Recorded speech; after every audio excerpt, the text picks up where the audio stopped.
When you're picking somebody, when you're picking a SAP counselor, I'm going to talk about when you're picking a SAP counselor and when you're picking a consortium third-party administrator to do this work for you, a couple things that you need to be on the lookout for. With a SAP counselor, you want to make sure they're responsive. With everybody, you want to make sure they're responsive.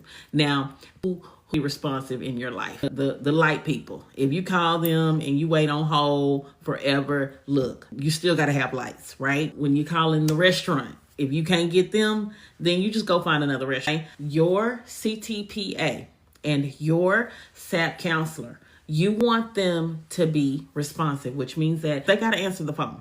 They got to pick up the phone when you call, because the questions that you have are important, right?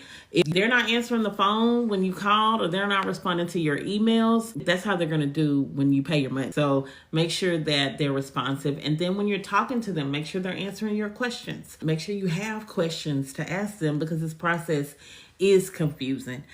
And then the other thing that you want your you want to know from your SAP counselor when you're talking to them is, will you send my paperwork to my trucking company or my CTPA? Will you send my paperwork onward? They have to. That's the DOT rule. How much will they charge? First, y'all, some SAP counselors charge between $30 and $50 every time you request the paperwork to be sent.